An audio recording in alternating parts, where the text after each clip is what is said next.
Ju përshëndes të gjithëve, mirë se vini në Newsline, do të jemi së bashku për të parë zhvillimet kryesore të deri tanishme, do të ndalemi menjëherë me tentativën e grabitjes një banke, konkretisht bankës FIB Bank në afërsi të rrugës Kavajës. Të tjera detaje janë zbardhur qoftë nga dinamika, por dhe nga autori i dyshuar, i cili është arrestuar nga policia. Do të lidhem drejt për drejt me Ervin Lekën, ai është në vendngjarje.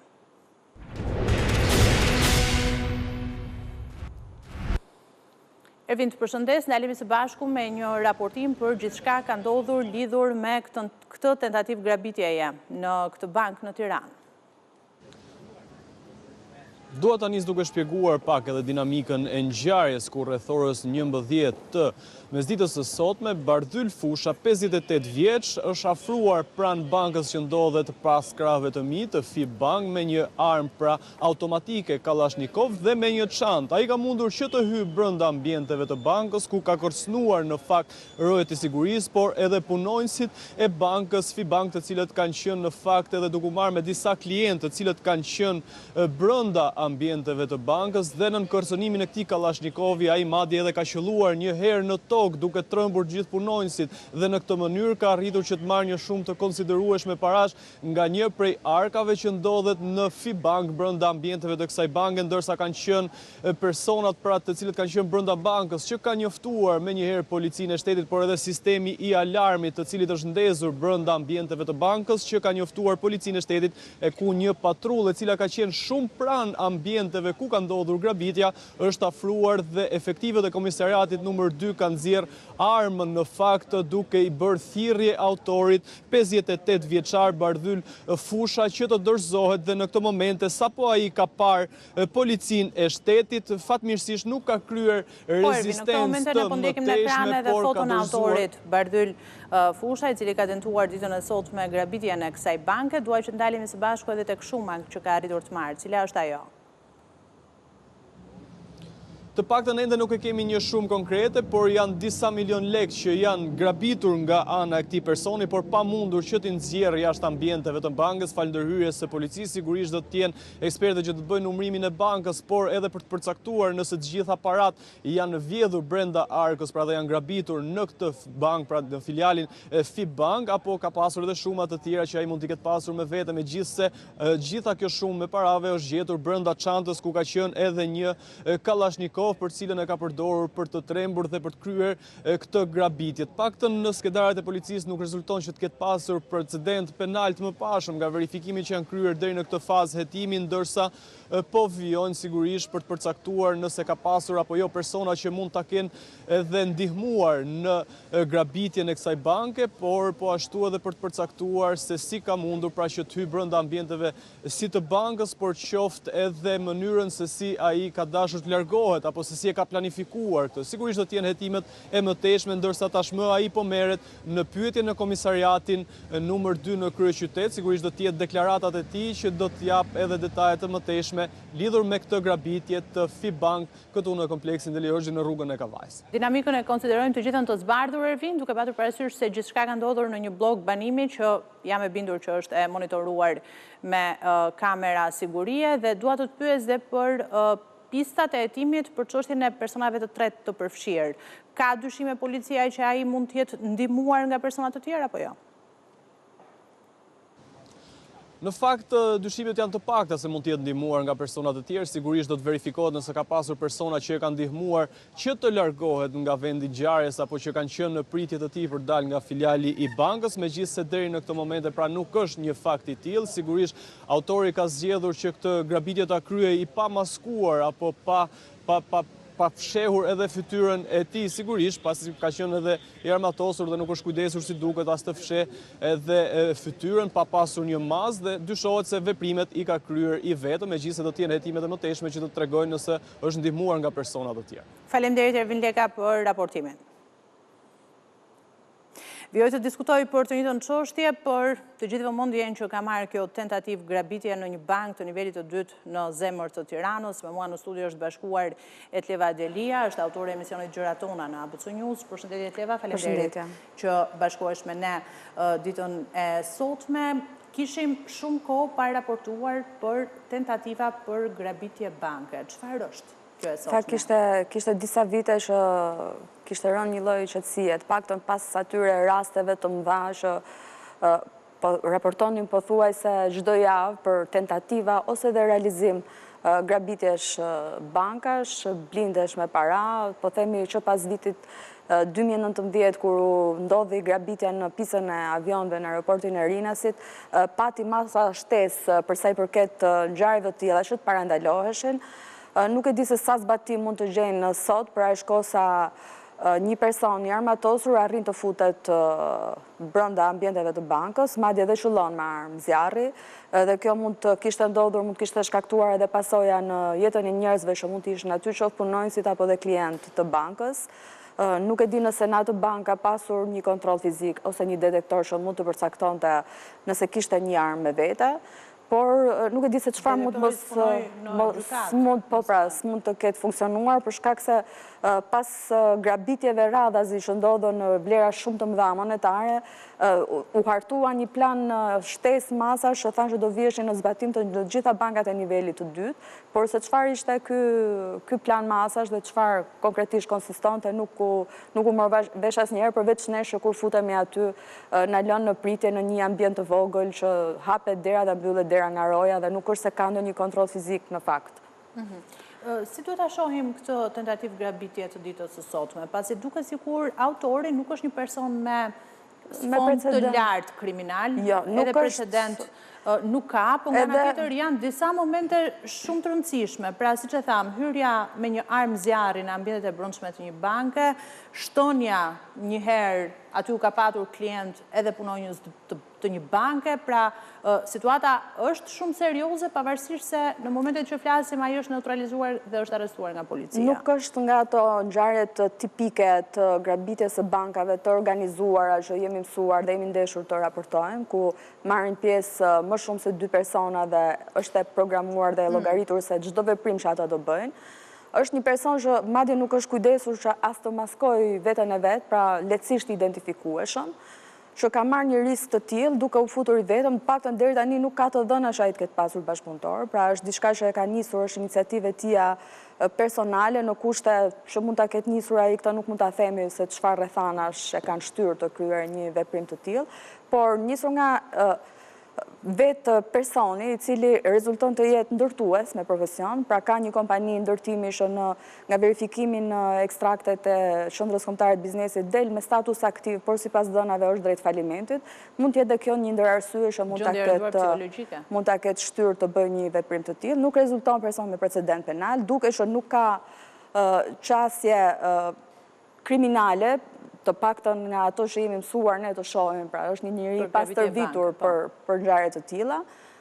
Kjo pastaj do përcaktohet gjatë fazës së hetimeve dhe nga dëshmia e vet autorit të dyshuar. Më bëri shumë përshtypje në fakt sfondi, po themi, i autorit të kësaj ngjarje, fakti që është ndërtues, mos ndoshta mund ta ketë studiuar shumë mirë, pra shkosa ka arritur të hyjë në ambientet e bankës me një armë me vete? Po, prandaj thash edhe këtë e ceka faktin që kur futesh në një bank e sheh që nuk është se ka ndonjë masë shtesë për vetë faktin, vetëm përballja e parë me rojën e sigurisë, i cili të hap portën dhe futesh brenda, por nuk është se ka ndonjë kontroll fizik. Duke qenë se ky ka qenë ndërtues, kam përshtypjen që është të ndeshur më parë dhe detyra e tij ka bërë që të ketë her pas here veprime bankare dhe ka parë se si funksionon dhe sa e rrezikshme mund të jetë që të zbulohej dhe më pas ka vepruar. Mirë, sot jemi në të tilla kushte fatmirësisht pa dëme, qoftë në njerëz, po nga ana tjetër edhe në vlera monetare, të paktën nga ajo që raportohet deri në këtë moment.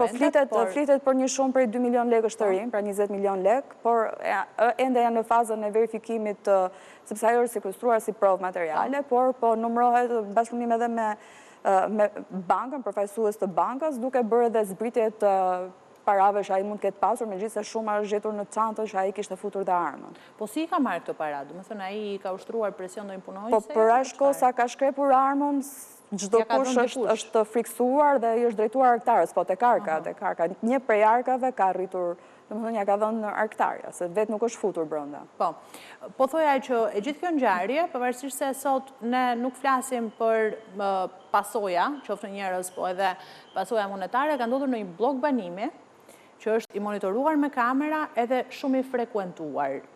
Çfarë është kjo për sigurinë në tërësi? Për aq kohë sa vetë personi që dyshohet tashmë është arrestuar si autori i dyshuar i ngjarjes, nuk e ka pasur problem që të lindte fytyrën e tij të zbuluar, dhe dihet që edhe nëse nuk ka kamera në bllokun e banimit, ka kamerat mjaftueshme në bankë që të bëjnë të identifikohesh, do të thotë që ai ka marrë çdo risk përsipër. Kjo sigurisht nuk është në favor të sigurisë në bllokun e banimit, pasi një person i armatosur që realizon dhe tenton të realizojë një veprim të tillë. Prandaj edhe personat që akuzohen zakonisht për vjedhje janë konsideruar nga policia gjithmonë si personat me rrezikshmëri të lartë kriminale, pasi në një ngjarje të tillë, një përballje të tillë me policinë apo me persona të tjerë, në momentin që ka një armë në dorë, mund ta shkrepin dhe pa marrë parasysh pasojat që mund të ndodhin dhe mund të marrin jetën njerëzve. Kemi pasur edhe grabitje që kanë përfunduar me viktima, që kanë ndodhur në Tiranë vite më parë. Por fatmirësisht kjo ngjarje u mbyll pa pasoja dhe u arrit të arrestohet autori i dyshuar. Unë falenderoj shumë Etleva, falenderit që ishe me mua, falenderit për detajet që ndave me ne. Vjojmë të mbetemi tek e njëjta çështje, duke u lidhur tani drejt për drejt me Ervin Lekën, ai ka arritur që të sigurojë të tjera detaje. Po Ervin, cilat janë të reja që vinë nga kjo ngjarje? Në fakt kemi arritur që të marrim edhe një dëshmi të pak që ka bërë para grupit hetimor edhe autori 58 vjeçar i kësaj ngjarje, ku të paktën në deklaratat e tij që ka bërë para hetuesve ka thënë se është zhytur në borxhe dhe si duket këto borxhe kanë detyruar që ai të marrë një Kalashnikov, të drejtohet tij filiali banke dhe të tentojë grabitjen, ku në fakt mori shumë të konsiderueshme parazh dhe në fakt sipas hetimeve ai është edhe biznesmen në fushën e ndërtimit, paktën sipas të dhënave paraprak që kemi arritur të marrim dhe sipas asaj ka qenë pikërisht kjo ajo që ka shtyr pra borxhet që ai kishte që tentoi grabitjen e kësaj banke, por si duket nuk u realizua me sukses. Falënderyrës së policisë së shtetit, të cilat e neutralizuan sapo ai ka tentuar që të dalë jashtë derës së bankës. Faleminderit Ervin Leka për detajet e fundit që ndave drejt për drejt me ne. Ju të ndiqni Radio ABC News në valët 105 FM të përditësoheni me zhvillimet më të fundit në 105 FM. Ditën e sotme gjykata kushtetuese pritet marrë një vendim për kërkesën e depozituar nga shoqatat e gjyqtarëve, të cilët kërkojnë rritje page. Zhvillimet i përcjell drejt për drejt në këtë moment Erneta Shevroja. Erneta, të përshëndes, çfarë po ndodh në këto momente dhe cilat kanë qenë pretendimet e palëve deri më tani?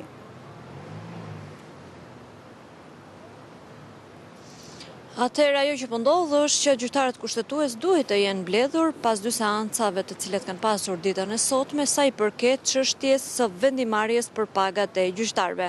Dy shoqata gjyqtarësh që më pas u mbështeten dhe nga një shoqatë prokurorëve kanë kërkuar në gjykatën kushtetuese që të goditet një ligj i prodhuar nga Kuvendi në vitin 2023, i cili fiksonte pagat e tyre dhe nuk ndryshohen pavarësisht rritjes së pagave për administratën. Ndërkohë që shoqatat e gjyqtarëve kanë pretenduar se në momentin që pagat janë rritur për administratën, ajo duhet të reflektohet çdo herë edhe për gjyqtarët në Republikën e Shqipërisë. Por kjo, sipas kryeministrit Edi Rama, i cili ka reaguar disa herë, nuk mund të ndodhë dhe një gjykat, pra gjyqtarët nuk mund të arrisin pagën vetes përmes një procesi gjyqësor që është konkretisht ky në gjykatën kushtetuese dhe është kompetencë e tij dhe të parlamentit për të vendosur sa i përket pagave të administratës publike dhe gjithashtu edhe gjyqtarëve dhe prokurorëve në Republikën e Shqipërisë. Ajo që pritet ditën e sotme nga trupa e gjyqtarëve, nga 8 të tillë, është një vendimarrje sa i përket kërkesës së gjyqtarëve nëse do të ndryshohet paga e tyre apo nuk do të ndryshohet, ashtu si kundër në fakt edhe në mënyrë të drejtë për drejtë e ka kërkuar kryeministri Edi Rama në deklaratat e tij publike, duke thënë që gjykata kushtetuese nuk mund të vendosë vendit një njoll turpi dhe të vendosë për rritjen e pagave për gjyqtarët dhe prokurorët, ndërkohë që nga ana e kryeministrit është theksuar që në piramidën e pagave në Shqipëri nuk mund të qëndrojnë gjyqtarët dhe prokurorët, por shteti ka një piramidë pagash e cila fillon nga presidenti dhe kjo është një piramidë e cila nuk mund të tejkalohet prej gjyqtarëve në vend. Ndërkohë vetë gjyqtarët kanë pretenduar që paga e tyre është fiksuar në mënyrë të padrejtë, ndryshe nga parashikimet ligjore që ndodhën në vitin 2016 kur u bë reforma në drejtësi dhe nuk pranojnë fiksimin e pagës, por siç e theksova, ata kërkojnë që sa herë të ketë rritje për administratën, ashtu si kundër ka ndodhur më parë për administratën publike, të ndryshohet edhe paga e tyre. Tashi se ku do të shkojë balanca e peshores së gjykatës kushtetuese, kjo është ajo që ditën e sotme presim të merret në minutat ose në orët në vijim. Faleminderit Erneta Shevroja për raportimin. Ecë më tej pas akuzave të Berishës që fajsoi policët për dhunë në protestën e së martës, Ministrja e Brendshme Albana Koçiu ju drejtua atij si mashtrues dhe porositës i dhunës. Ajo tha në kuvent se Berisha gënjeshtar dhe gjakatar nuk po distancohet nga dhuna me Molotov, të cilën e ka organizuar ai vet. Në protestën e dhunshme të Partisë Demokratike u lënduan 16 policë, ndërsa hetim ka nisur dhe për 5 drejtues të PD-s si nxitës të fëmijëve në akte dhuna. Si që ishe zotrote në spital, edhe unë isha në spital, po ti zgjodhe të mos shohësh policët, ti zgjodhe të mbyllje sytë, shko dhe shikoj gjithë policët që ishin të shtruar, morën shërbim dhe janë dhe sot, asnjë, po se je gënjeshtar patologjik i nderuar, je gënjeshtar patologjik, përveç se je dhunues dhe një porositës kronik, i dhunës, i derdhjes së gjakut, e ke në gena të gjakun që do ta derdhësh me patjetër, përveç këtyre, mbyll edhe sytë edhe gënjen, nga mëngjesi deri në darkë, po si të vjen zor pak, nuk e shkove në spital, pse nuk i takove policët? Policët u dhunuan sepse u porosit dhunë nga ajo protestë që organizove zotrote. Dhe të kesh turp që vjen këtu, dhe në vend që të kërkosh ndjes dhe të distancohesh nga dhuna që u ushtrua ndaj punojësve të policisë shtetit, vjen këtu edhe thua asnjë punojës nuk u godit, po pak turp, nuk e? Po zaten prandaj të ka dënuar historia, i ke fantazmat aty në dollap i ke, dhe sigurisht nuk e marrë drejtësi deri më sot, po shpirtrave nuk u shpëton dot. Shpirtrave të gjithë atyre që ke dhunuar, ke përgjakur, ke vrar, nuk u shpëton dot, do të përndjekin. Kryeministri Edi Rama ka reaguar sërish për procesin në Hag ndaj shkrerëve të UÇK-s ku sot po mbahet mbrojtja e Kadri Veselit. Rama ka ndarë një pjesë nga fjala e avokatit Hashim Thaçit, shoqëruar mesazhin e fortë ja arsyeja kur flet përballë idiotësisë ndërkombëtare. Kryeministri Rama e quan procesin një padrejtësi historike dhe thotë se gjykimi ndaj drejtuesve të UÇK-s përbën turpin e drejtësisë ndërkombëtare në zemrat e Europës. Zhvillimet në dhomat e specializuara të Kosovës në Hag, atje ku po mbahen seancat përfundimtare për 4 ish-krerët e UÇK, kanë marrë çdo ditë vëmendjen e kryeministrit Edi Rama. Kësaj here, përballë argumentave të prokurorisë që deklaronin se dëshmitë e figurave si Rubin apo Clark janë larg realitetit, kryeministri Rama ka vënë fjalën hapse të avokatit Hashim Thaçit, Luka Misetic, me mbishkrimin ja edhe arsyeja kur flet përballë idiotësisë ndërkombëtare, duke mos ndryshuar qendrim për procesin që ai e ka quajtur turpin e drejtësisë ndërkombëtare në zemrat e Europës. Hashim Thaçi is innocent. That is your starting position as you commence deliberations. Kryeministri Rama ka zgjedhur momentin kur avokati kryesor i mbrojtjes Luka Misetic nisi fjalën e tij 2 ditë pasi akuza shpalli pretencën 45 vite burg për të çlirimtarët. Ai nisi mbrojtjen me aksiomën se Hashim Thaçi është i pafajshëm dhe se çdo vendim tjetër i kësaj gjykate do të ishte indikuar nga provat gjithsesi të diskutueshme që ka paraqitur prokuroria. Mbrojtja e Thaçit një ditë më parë çmontoi qëndrimin e prokurorisë duke hedhur poshtë tentativën e tyre për t'i quajtur dëshmitarët ndërkombëtar të painformuar dhe Thaçin si njeriu që ka urdhëruar vrasjet. Madje mbrojtja shkoi më tej, duke deklaruar se prokuroria ka selektuar provat dhe dëshmitarët që i konvenojnë. I gjithë ky proces është një tentativë për t'i murosur përsëgjalli krerët e UÇK-s sipas kryeministrit dhe për rrjedhoi një përpjekje për të ndryshuar rrjedhën e historisë.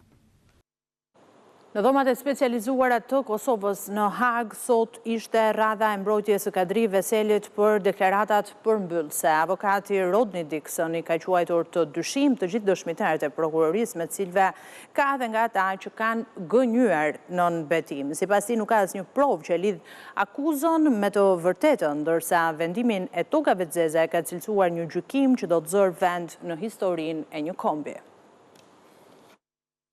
Gjithë qëndrimi i prokurorisë për krerët e ushtrisë çlirimtare të Kosovës është i ngritur mbi thashetheme.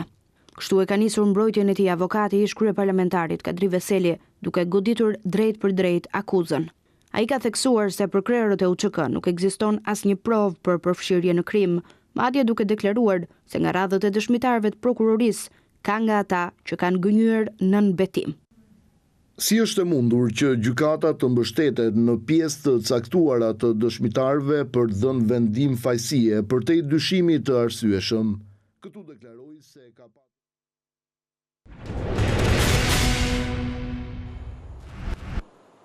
Në këto momente, Kuvendi i Shqipërisë ka dalë me një deklarat për gjyqin për UÇK në Hagë, e ndjekim drejt për drejt. Popullin për mbjetesë dhe liri me krimet e regjimit serb të Miloševićit, i cili kreu spastrim etnik dhe krime kundër njerëzimit ndaj popullit Kosovës. Për këtë, Kuvendi i Republikës Shqipërisë deklaron mbështetjen e plotë dhe të pakushtëzuar për drejtuesit e ushtrisë qeveritare të Kosovës, të cilët ishin dhe mbeten përfaqësues të aspiratave të drejtat popullit Kosovës për liri dhe vetëvendosje. Lufta e tyre ishte e drejtë e mbështetur në parimet universale të drejtave të njerëzit. Kërkesën drejtuar dhomave të specializuara në Hag, komunitetit ndërkombëtar dhe institucionet drejtësisë ndërkombëtare që deklarojnë pafajësinë e Hashim Thaçit, Jakub Krasniqit, Kadri Veselit dhe Recep Selimit përmes një procesi të drejtë dhe të pamshëm, që respekton dhe nuk cënon dinjitetin e luftës qeveritare të popullit Kosovës, duke mos lejuar që instrumentet e drejtësisë të shndërrohen në mjete për rishkrimin e historisë apo për barazimin e viktimës me agresorin.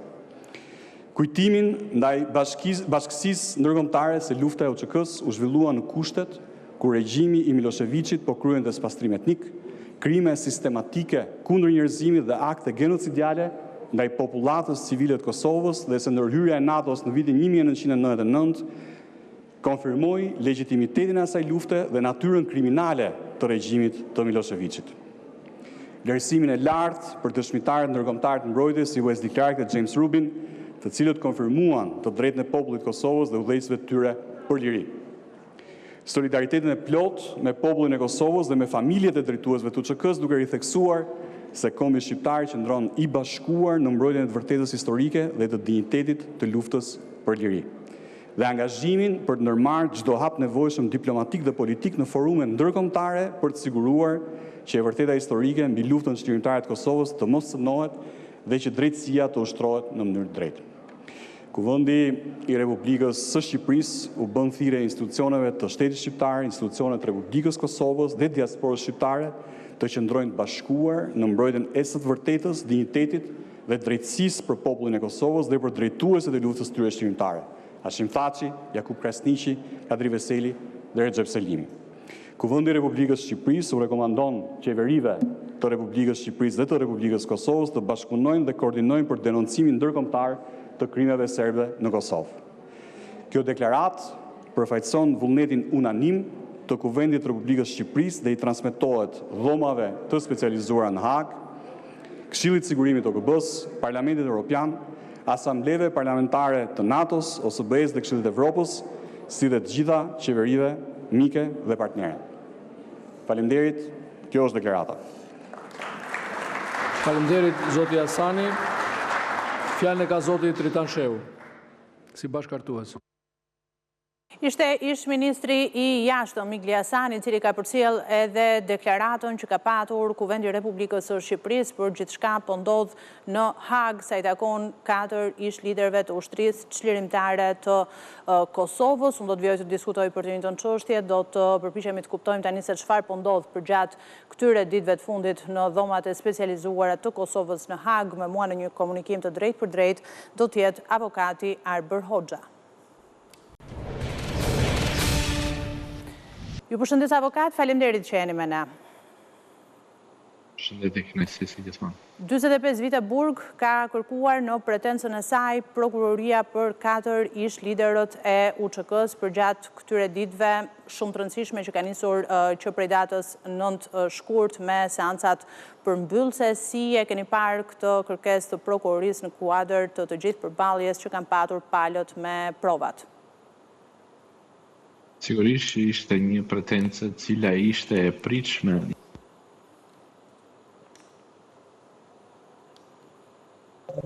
Jo vetëm antiligjore, kundërshtim me provat e administruara. Në vitin 2015, pas impresionit të jashtëzakonshëm të ndërkombëtarëve sipas raportit të Dick Market, i është bërë një presion jashtëzakonshëm qeverisë dhe Kuvendit të Kosovës për të bërë një ndryshim kushtetues dhe për të ndryshuar kushtetutën e Republikës së Kosovës dhe për të japur rrugë krijimit të dhomave të specializuara të posaçme për krimet e luftës dhe genocidin. Sigurisht që në krye të herës, qëndrimi politik dhe jo vetëm të qenë i gabuar në qasjen e krijimin e kësaj gjykate. Jo vetëm që të cënonte sovranitetin dhe territorin e Republikës Kosovës, por duke vendosur në objekt të këtij ligji dhe amendamenti kushtetues vetëm krimet e luftës së palës kosovare e bënte selektiv që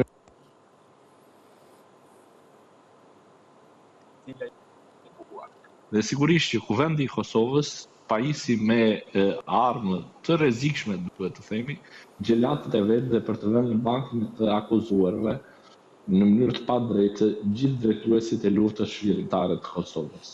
Pas tribunalit të dytë që ka qenë në Nuremberg dhe sigurisht që duke gjykuar krimet e nazistëve, ishte një tribunal i legjitim, por në tërësi ishte një tribunal i cili ishte, le të themi, shkoi përtej çdo dyshimit të arsyeshëm. Në kuadrin e kësaj të fundit, pra duke kërkuar tej çdo dyshimit të arsyeshëm dhe duke u detyruar që të qëndrojë një lidhje shkaksore, prokurori i dhomave të specializuara nuk provoi dot para gjykatës përtej çdo dyshimit të arsyeshëm të bazuar në prova, qoftë edhe në dëshmi të rremet, se ato që pretendojnë mbrojtësit e të pandehurve janë të vërteta, që një pjesë e dëshmive janë të rreme, por sigurisht që akuzat kryekëput të kësaj gjykate që supozohet që janë të Republikës së Kosovës janë fabrikuar në Beograd dhe kjo u pranua nga pyetja e avokatit të zotit Thaçi dhe prokurori publik i Kosovës, i Republikës së Kosovës pranoi që ka bashkëpunuar me Ministrinë e Brendshme të Serbisë.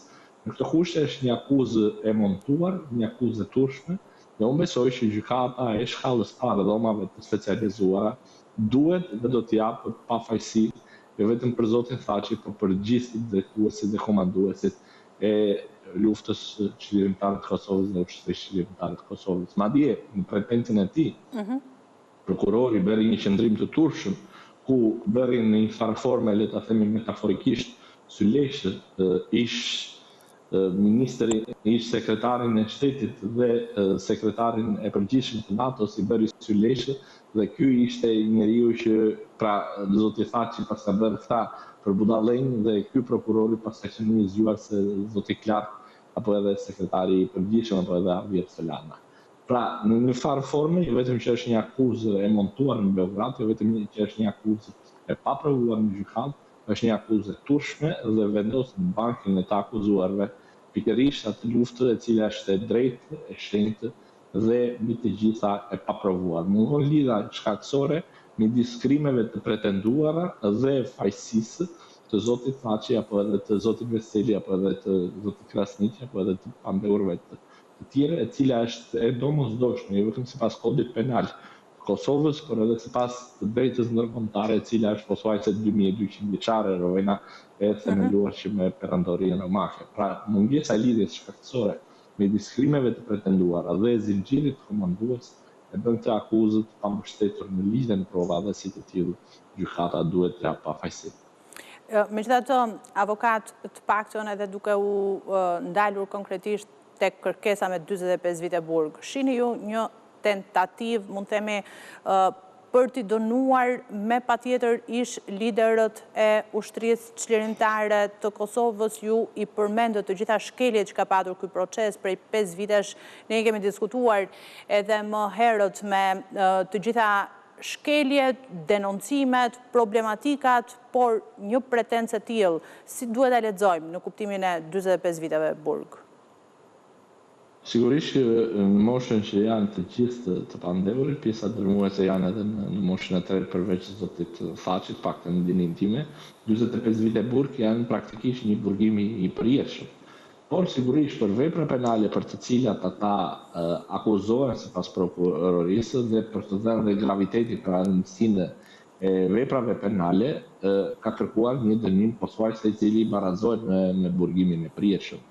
Por duhet të thënë Rovena dhe duhet sqaruar opinionit publik që këtu nuk është fundi, pavarësisht vendimarrjes së gjykatës të dhomave të specializuara të shkallës parë, kushtetuta dhe ligji i posaçëm parashikon që ky vendim është i ankimueshëm po brenda gjykatës dhomave të specializuara të apelit dhe më pas të gjykatës supreme, dhomave të specializuara të gjykatës supreme dhe dhomave të specializuara të gjykatës kushtetuese për shkelje të Kushtetutës së Republikës së Kosovës.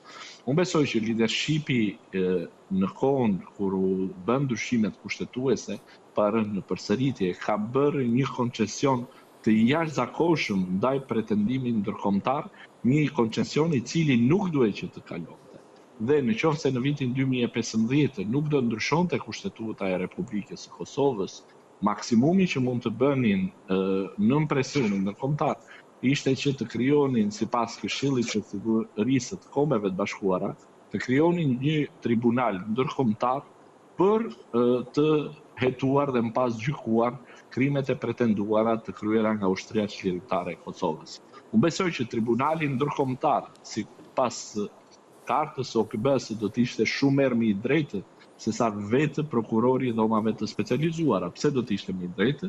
Se sipas tribunalit ndërkombëtar, 5 shtetet anëtare të përhershme duhet të kenë përfaqësuesin e tyre dhe 4 do të ishin më së të drejta. Dhe 4 kush janë? Janë Shtetet e Bashkuara të Amerikës, janë Britania e Madhe, janë Franca dhe sigurisht do të ishte përfaqësuesi i Rusisë. Pra, sidoj që të ishte puna, edhe si kur të mos miratoj ky koncesionit, a themi ligjor, që i beri kuvendi i Kosovës në atë periudhë dhe mbaj mend që i vetmi që ka qenë kundra ka qenë zoti Kurti, të gjithë të tjerët kanë qenë pro. Dhe kjo pastaj të jep se si një njeri mund të fuqizoj xhelatin e vet, të japë armën në dorë xhelatit e vet dhe më pas të pretendojë e vres. Pra unë besoj që nëse do të krijojë një tribunal ndërkombëtar nga Këshilli i Sigurimit, nga 4 shtetet të cilat janë të pranishme gjatë gjithë kohës dhe kanë qenë një nga suportueset më të mëdha të NATO-s në kohën e luftës në Kosovë, besoj që ky tribunal do të ishte shumë më i drejtë se sa vetë dhomat e specializuara dhe prokurori special, le ta themi. Kështu që unë besoj që ka qenë një gabim i kohës, i cili tani më është i pariparueshëm, por sigurisht që duhet që të jepet drejtësi në rastin konkret. Avokat, pyetja e fundit, çfarë prisni ju nga ky proces, duke patur në fokus faktin se nuk flasim vetëm për fatin individual të 4 ish-liderëve të UÇK-s, po nga ana tjetër edhe për historinë e Kosovës? Unë besoj që siç e thash në krye të herës, nuk është i rëndësishëm vendimi i gjykatës së shkallës parë dhe shpeshherë në shkallën e parë, pavarësisht se gjykimi zhvillohet në themel, aty ku vendimi me formë të prerë është në gjykatën e apelit. Më dëgjoni? Po, jemi së bashku, mund ta përfundoni mendimin. Po, avokat, dëgjojmë, jemi së bashku në komunikim të drejtë për drejtë, mund ta vijoni mendimin, po. Është në gjykatën e apelit dhe sigurisht që pavarësisht pritshmërive të mia, të cilat besoj që duhet të jenë në raport me të vërtetën, raport me provat e administruara dhe në raport me ligjin, duhet të jap një vendim pafajësie, por sigurisht që në nga ana e prokurorit e pandehurve dhe çështja do të shkojë në gjykatën e apelit. Faleminderit avokat Arber Hoxha për të gjithë komunikimin që zhvilluam së bashku. Punë të mbarë. I faleminderit juve, punë të mbarë. Banorët e fshatit Grykas të Peqinit i kanë dhënë lam të mirën 4 anëtarëve të familjes Kola që humbën jetën në një ngjarje tragjike në Itali. Bashkëfshatarët e quajtën dhimbjen të papërshkrueshme, ndërsa vlerësuan familjen Kola, njerëz dhe solidaritetin e treguar nga shqiptarët për të kontribuar për sjelljen e trupave të tyre në AD. Mes dhimbjes dhe lodhve, banorët e fshatit Gryks në Peqin pritën trupat e pajet të 4 anëtarëve të familjes Kola, që humbën jetën tragjikisht në Itali pak ditë më parë. Për familjarët, përballja me trupat e pajet ishte jo vetëm dhimbje, por edhe shok psikologjik, aq sa disa prej tyre përfunduan në spital. I gjithë fshati Gryks sot ishte në zi, mes heshtjes, dhimbjes dhe lodhve nderuan në ceremoninë mortore familjen Kola. Të gjithu shprehen se kjo është tragjedia më e madhe që ky fshat ka parë ndonjëherë dhe se dhimbja është e papërshkrueshme. Së ndërum, ikëm, së ndërum. Po, ikëm, së ndërum, do të ndrihëm e gjithë. Mi të rëndet një fshati, nuk ndërojmë do të mau. Po, jo, të fshatarë, kemi tokë shumë familje mirë, shumë.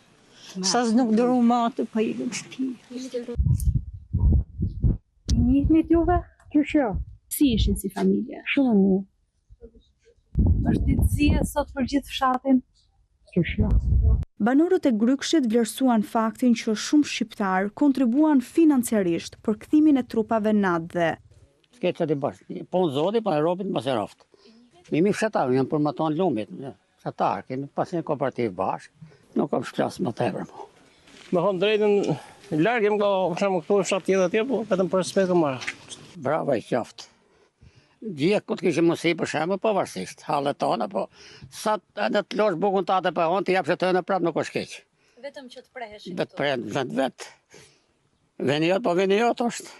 Fatkeqësisht, një ngjarje e tillë do mbetet gjatë në kujtesën e të gjithëve, jo vetëm të banorëve të fshatit Gryksh, por mbarkombit. Ishte gjithçka e përgatitur për Newsline për ditën e sotme, të tjera zhvillimet përditësuara minut pas minute nga vendi, rajoni dhe bota. Ju mund të ndiqni dhe në faqen tonë abcnews.al, njërësh dhe në valët e radios 105 FM. Faleminderit për vëmendjen, mirupafshim.